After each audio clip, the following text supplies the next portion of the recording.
Aroma miracles இயற்கையான aroma ஆயில்களை கொண்டு தயாரிக்கப்படுகிறது. தூக்கமின்மை, மன அழுத்தம், எதிர்மறை எண்ணங்கள் போன்ற மனநல பிரச்சனைகள், உடல்வலி, தலைவலி போன்ற உடல்நல பிரச்சனைகள், ஆன்டி ஏஜிங், முடிவுதிர்வு, பொடுகு, வெண்புள்ளி, சரும பிரச்சனைகள் போன்ற அனைத்து பிரச்சனைகளுக்கும் தீர்வளிக்கிறது. Aroma miracles.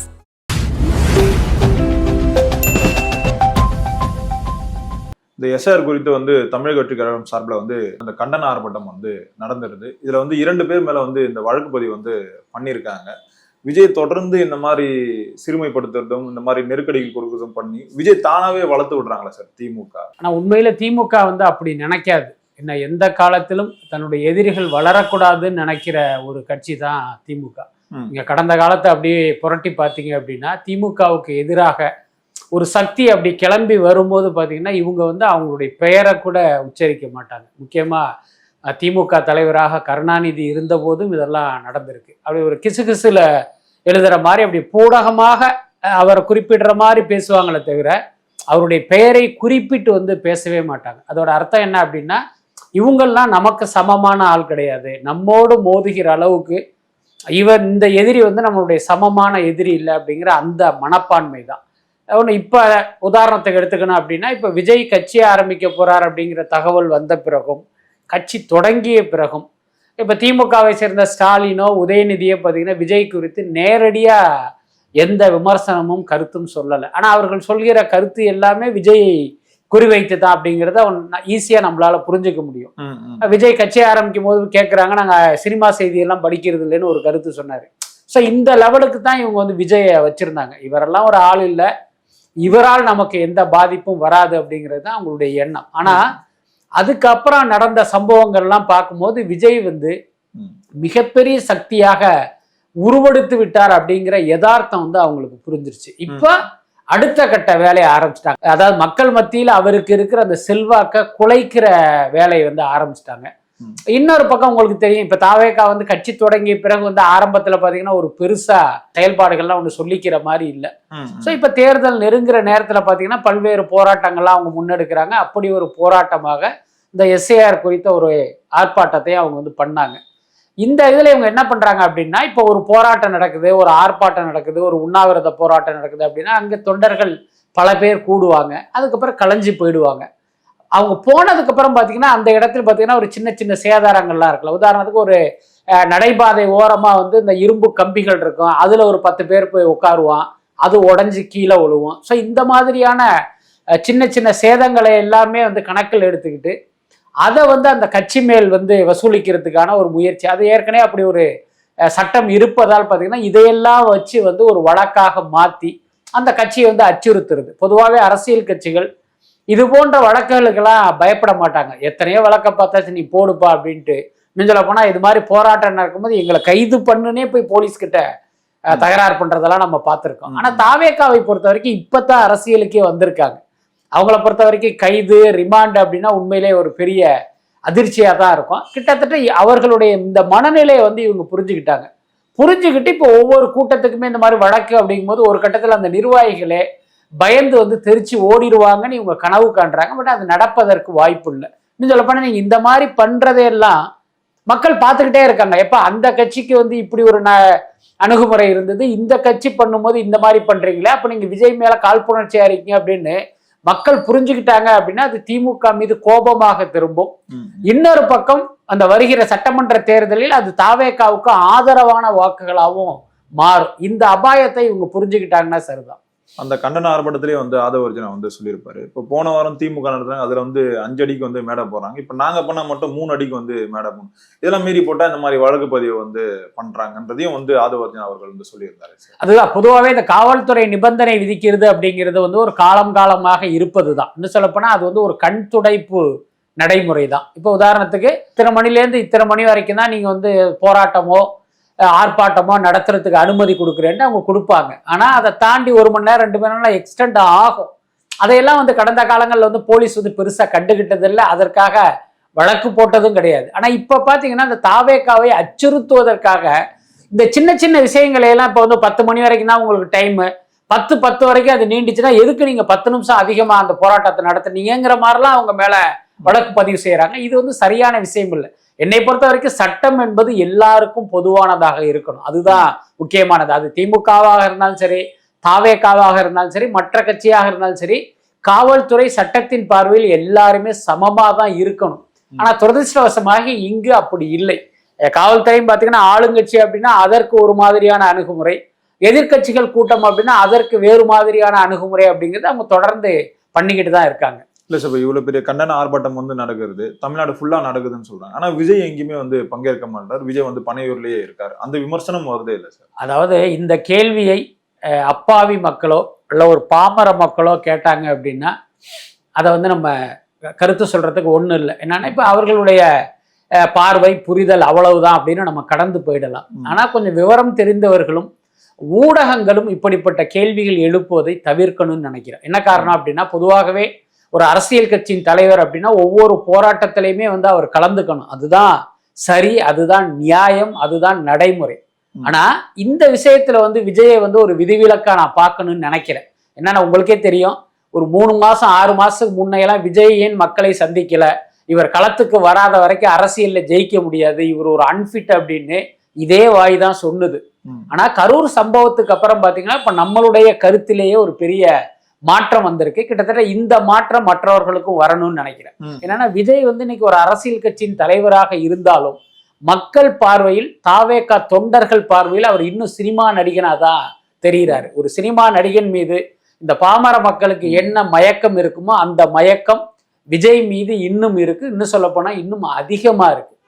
இந்த சூழ்நிலையில இவர் மக்கள் போராட்டத்துக்காக வெளியில வந்தார் அப்படின்னா அங்கு விஜயை பார்ப்பதற்காக ஒரு கூட்டம், அது தாவேகா தொண்டர்களாகவும் இருக்கலாம், வெறுமனே விஜய் ரசிகர்களாகவும் இருக்கலாம், அல்லது சாதாரண பொதுமக்களாகவும் இருக்கலாம். விஜயை பார்க்கிற ஆர்வத்தில் வந்து மீண்டும் ஒரு அசம்பாவிதம் நடந்தால் என்ன பண்றது? ஸோ இந்த தயக்கமும் கேள்வி விஜய்க்கு இருப்பதால் தான் இது போன்ற ஆர்ப்பாட்டங்களை எல்லாம் அவர் தவிர்க்கிறார் அப்படின்னு நான் நினைக்கிறேன். இன்னொன்னு, அந்த மாதிரி விஜய் வந்து இந்த கூட்டம் திரளும் போது என்ன ஆகும் அப்படின்னா, என்ன நோக்கத்துக்காக இந்த ஆர்ப்பாட்டம் நடக்குதோ அது பின்னுக்கு போய் இந்த விஜயுடைய அந்த கூட்டம் வந்து ஒரு பெரிய அளவில் பேசப்பட்டு இந்த நோக்கமே சிதைஞ்சு போயிடும். அப்ப நீங்க இதையெல்லாம் பார்க்கும்போது விஜய் வராமல் இருப்பதுதான் நல்லது. இப்ப பாருங்க, விஜய் வராததினால் இப்ப நீங்க வந்து அந்த SIR குறித்த ஆர்ப்பாட்டம்னு நம்ம 2 பேரும் பேசிக்கிட்டு இருக்கோம். ஒருவேளை விஜய் வந்திருந்தா அங்க வேற ஏதோ ஒண்ணு நடந்துருச்சு அப்படின்னா இந்த நேர்காணலே அது குறித்து தான் இருந்திருக்கும். அப்ப விஜய் வராததை வந்து நம்ம பாசிட்டிவா பாக்குறது தான் சரியான அணுகுமுறையா இருக்கும்னு நினைக்கிறேன். இப்போ புதுசா வந்து ஒரு கும்பல் வந்து கிளம்பி இருக்கு, அறிவு திருவிழா நடத்துறோம், நீங்க ஏன் நடத்துறீங்க, எதுக்காக நடத்துறீங்கன்னு சொல்லி கேட்கறாங்க. இதுல புதுசா அவங்களுக்கு கோபம் வேற வருதுன்னு வந்து சொல்றேன்.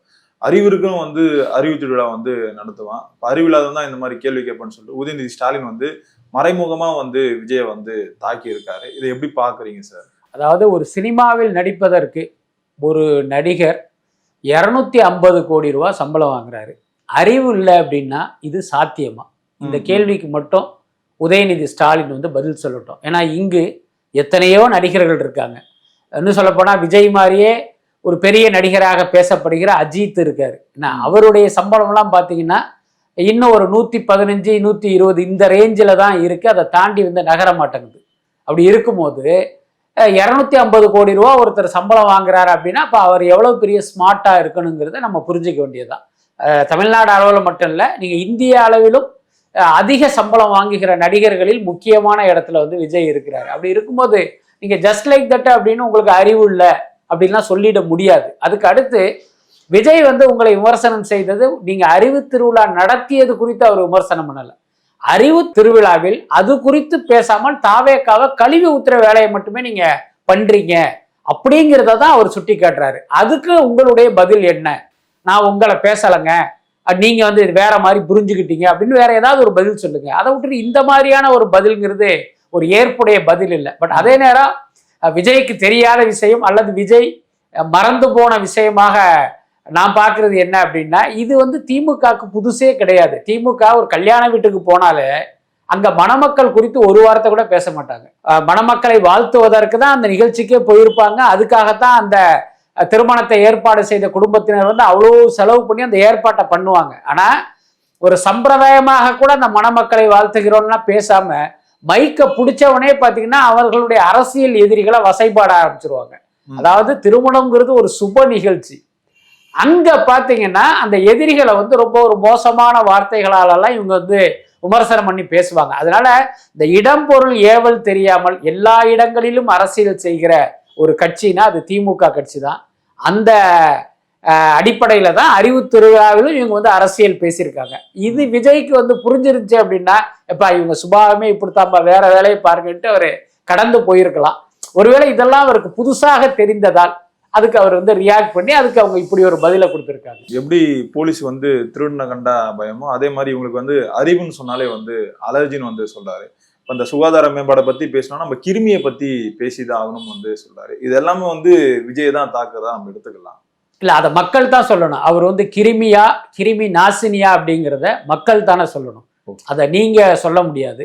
நீங்க நினைச்சிட்டு இருப்பீங்க நம்ம தான் இந்த மக்களுக்கு ஒரு நல்லாட்சி கொடுக்குறோம், இங்க இருக்கிற கிருமிகளை விரட்டுகிற கிருமிநாசினியே நாம தான் அப்படின்ட்டு திமுகவினர் ஒருவேளை நினைத்து கொண்டிருக்கலாம். ஆனா நீங்க மக்கள் கிட்ட போய் கேட்டா தான் தெரியும் திமுக வந்து கிருமியா கிருமி நாசினியா அப்படிங்கிறத அவங்க தான் சொல்லுவாங்க. எல்லாத்துக்கும் மேல இதற்கான பதில் வந்து 2026 தேர்தல் முடிவுல வந்து நம்ம தெரிஞ்சுக்கலாம். இப்போ இவர் சொல்றது உண்மையா அல்லது மக்கள் நினைப்பது உண்மையா அப்படிங்கிறது அப்படித்தான் தெரியும். பட் என்னை பொறுத்த வரைக்கும் நான் என்ன சொல்றேன் அப்படின்னா, அரசியல் வந்து எப்பயுமே ஒரு நாகரிகமா இருக்கணும், கருத்தை கருத்தால் வெல்லணும். இதுதான் ஒரு சரியான மீட்டரில் இயங்குகிற அரசியலா நான் பார்க்கிறேன். ஆனா துரதிருஷ்டவசமாக நம் வாழ்நாளில் தமிழ்நாட்டில் அப்படி ஒரு அரசியலை பார்க்க முடியாம போயிடுமோ அப்படின்னு நினைக்கிறேன். என்ன காரணம்னா, நீங்க காமராஜர் அண்ணா காலத்தெல்லாம் தவிர்த்துட்டு பாத்தீங்க அப்படின்னா, அவர் அங்கே அப்பையும் கூட பாத்தீங்கன்னா இந்த அநாகரிக அரசியல் வந்து அப்பப்ப தலை காட்டுச்சு. அதுக்கப்புறம் அது கருணாநிதி எம்ஜிஆர் காலத்துல பாத்தீங்கன்னா அது இன்னும் அதிகமா மாறி இன்னைக்கு வந்து ரொம்ப ஒரு உச்சத்துல இருக்கு. இந்த தலைமுறையாவது இந்த ஒரு அரசியல் ரீதியான மோதலை வந்து ஒரு தனிப்பட்ட பகையாக நினைக்காமல் ஒரு ஆரோக்கியமான அரசியலை முன்னெடுப்பாங்க அப்படின்னு நம்புறோம். இப்போ உதயநிதி எல்லாம் வந்து ஒரு பொறுப்புக்கு வரும்போது, ஏன்னா தனிப்பட்ட முறையில் உதயநிதி வந்து நமக்கு நல்லாவே தெரியும். நான் உண்மையிலே அவரை மதிக்கிற ஒரு மனிதர், ரொம்ப எளிமையானவர், ரொம்ப அன்பானவர், பண்பானவர். இந்த மாதிரி நிறைய நம்ம உதயநிதி குறித்து சொல்லிக்கிட்டே போகலாம். ஏன்னா நாம் பார்த்த வகையில் இப்ப கருணாநிதி குடும்பத்தில் இருந்த ஒருத்தர் இவ்வளவு எளிமையா இருக்க முடியுமா, இவ்வளவு டவுன் டு எர்த்தா இருக்க முடியுமான்ட்டு நான்லாம் வியந்திருக்கேன். ஸோ அப்படிப்பட்ட ஒருத்தர் வந்து அரசியல்ல வந்து ஒரு முக்கியமான இடத்துக்கு வரும்போது, பரவாயில்லப்பா அடுத்த தலைமுறையாவது அரசியல்ல ஒரு நாகரிக பாதையை நோக்கி நகரும் அப்படின்னு நம்ம எதிர்பார்க்கிறோம். இப்ப விஜய் பாத்தீங்கன்னா தாவேக்காரன்னு கட்சி ஆரம்பிச்சு அவரும் அரசியலுக்கு வந்திருக்காரு. விஜயும் நம்ம கிட்டத்தட்ட ஒரு 30 வருஷமா பார்த்துக்கிட்டு இருக்கோம். அவரும் பாத்தீங்கன்னா ரொம்ப ரொம்ப நாகரிகமானவர், அதுல எல்லாம் எந்த மாற்றமே இல்லை. அடுத்த நடிகர் குறித்து அருகில் இருப்பவர் யாராவது ஒரு தப்பா பேசினாலோ ஒரு காசிப் கிரியேட் பண்ணாலும் அதை விரும்பாம நகர்ந்து போற கேரக்டர் விஜய். அப்ப இந்த மாதிரியான இளம் தலைவர்கள் அரசியலுக்கு வருகிற இந்த சூழ்நிலையில் ஒரு நல்ல விதமான ஒரு நாகரிகமான அரசியல் வரும் அப்படின்னு நம்ம எதிர்பார்க்கிறோம். ஆனா துரதிருஷ்டவசமாக இந்த தலைமுறை அரசியலும் அதே மாதிரியான ஒரு சாக்கடை அரசியலா மாறுது அப்படிங்கிறது ஒரு வருத்தத்தை தான் கொடுக்குது. அதே மாதிரி அவர் சொல்லி இந்த கொள்கையற்ற அட்டை அடிமைகள் இந்த பாசிஸ்டுகால வந்து திமுக வந்து எதுவும் வந்து பண்ண முடியாதுன்னு வந்து சொல்றாரு. திரும்பவும் விஜய் அவர்களையும் அந்த கட்சியை சார்ந்தவன் வந்து இந்த அட்டைன்னு வந்து திரும்பவும் வந்து இந்த பிராண்ட் பண்றாங்க. இது எப்படி பாக்குறீங்க சார்? அதாவது திமுகவை மற்ற எந்த இயக்கத்தாலும் வீழ்த்த முடியாதுங்கிறது உண்மைதான். ஏன்னா அந்த அளவுக்கு திமுக வந்து மிக வலுவான ஒரு கட்சி, அந்த கட்டமைப்பெல்லாம் மிக மிக உறுதியானது, அதுல எந்த மாற்றமும் இல்லை. ஆனா திமுக ஆட்சியில் இருப்பதை வந்து அகற்ற முடியும், அதை வந்து நம்ம தெளிவா புரிஞ்சுக்கணும். இப்ப இவர்களே விஜய் பேசுறாரு, மற்றவர்கள் பேசுறாங்கன்னா நாங்க திமுகவை அழிப்போம், திமுகவை தமிழ்நாட்டிலிருந்து ஒட்டுமொத்தமாக அகற்றுவோம் அப்படின்னு எங்குமே குறிப்பிட்டதில்லை. அவங்களுக்கும் தெரியும் திமுக வந்து தமிழ்நாட்டுக்கு தேவையான ஒரு கட்சி என்ன, அதனால அந்த கட்சியை யாராலும் அழிக்க முடியாது. 1000 பாரதிய ஜனதாக்கள் வந்தாலும் திமுகவிலிருந்து ஒரு செங்கல்ல கூட உருவ முடியாதுங்கிற யதார்த்தம் எல்லாருக்குமே தெரியும், பாஜகவுக்கும் அது தெரியும். ஆனா இங்க என்ன பேசுறோம் அப்படின்னா, ஆட்சி அதிகாரத்திலிருந்து திமுகவை அகற்றுவோங்கிறது தான் தாவேகா தலைவர் விஜய் முன்வைக்கிற விஷயம். என்ன காரணம் அப்படின்னா, திமுகவுடைய கடந்த 4.5 ஆண்டு ஆட்சியில பார்த்தீங்கன்னா ஊழல் மலிஞ்சிருச்சு, நிர்வாக சீர்கேடு வந்து ரொம்ப தலைவிரிச்சு ஆடுது. அதே மாதிரி பார்த்தீங்கன்னா அந்த விளம்பர அரசியல் வந்து ரொம்ப எல்லைமீறி போயிட்டு இருக்குங்கிற பல்வேறு விஷயங்கள் மக்கள் மத்தியிலே ஒரு பெரிய அதிருப்தியா அப்படி பரவிக்கிட்டு இருக்கிறத நம்ம பார்க்கிறோம்.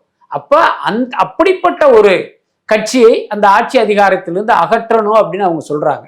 அது வந்து இவங்களுக்கு வந்து ரொம்ப பதட்டத்தையும் பயத்தையும் கொடுக்குது. அதனாலதான் நம்ம என்ன பேசுறோம், என்ன வார்த்தையை பயன்படுத்துறோம் அப்படிங்கிற அந்த உணர்வே இல்லாம என்னென்னமோ சொல்லிட்டு இருக்காங்க. அப்படித்தான் நான் பார்க்கிறேன். பட் நீங்க என்ன வேணாலும் சொல்லுங்க, ஆனா இது எல்லாமே நீங்கள் விஜய் குறித்து பேசுவதாக மக்கள் நினைக்க மாட்டாங்க. மக்கள் தங்கள் குறித்த விமர்சனமா கூட பாக்குறதுக்கு வாய்ப்பு இருக்கு. ஏன்னா நான் தான் இந்த கட்சியை அகற்றணும்னு நினைக்கிறேன், ஆனா அவங்க இப்படி ஒரு கருத்து சொல்றது இது என்னையே சொல்ற மாதிரி அப்படின்னு மக்கள் நினைச்சிட்டா அது உங்களுக்கு இன்னும் சிக்கலை ஏற்படுத்தும் அப்படிங்கிறத திமுகவினர் புரிஞ்சுக்கணும். அதுக்கப்புறம் பாத்தீங்கன்னா அட்டை அப்படிங்கிற ஒரு வார்த்தையை சொல்றது பாத்தீங்கன்னா இந்த அட்டை கத்தி அப்படிங்கிறதுனுடைய சுருக்கமா நம்ம புரிஞ்சுக்கிட்டோம் அப்படின்னா, உங்கள் குடும்பமும் சினிமா சார்ந்த ஒரு குடும்பம் தானே. இன்னைக்கு நீங்க உங்களுக்கு மிகப்பெரிய வருவாய் கொடுப்பதோ அதே சினிமா தானே.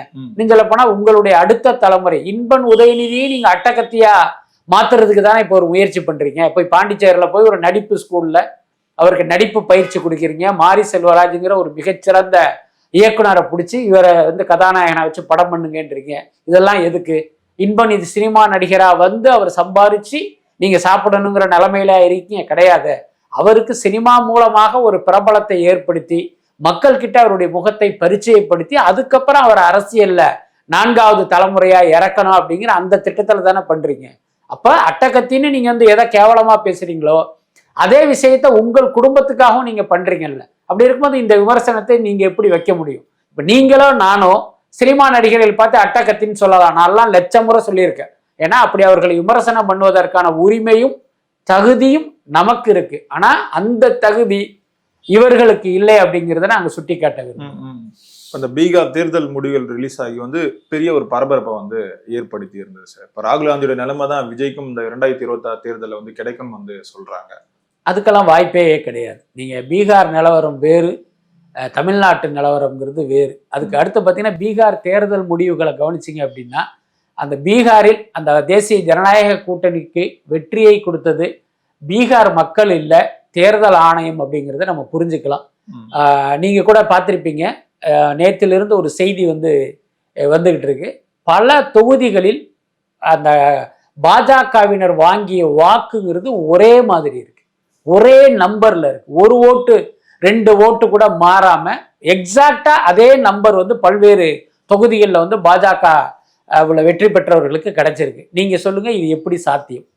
அப்ப இந்த வாக்கு இயந்திரத்தை வைத்து இவங்க ஏதோ ஒன்று பண்றாங்க, அதுல தான் இவர்களுடைய வெற்றி தொடர்ந்து சாத்தியமாயிட்டு இருக்குங்கிற ஒரு சந்தேகம் இருக்கு. கிட்டத்தட்ட பீகார் தேர்தல் முடிவும் அதைத்தான் நமக்கெல்லாம் உணர்த்துது. அதுக்கடுத்து இன்னொரு விஷயத்தை நான் அந்த நேரத்துல குறிப்பிடணும்னு ஆசைப்படுறேன். என்னன்னா பீகார்ல முதல்ல பாத்தீங்கன்னா இவங்க இந்த எஸ்ஐஆரை கொண்டு வர்றாங்க.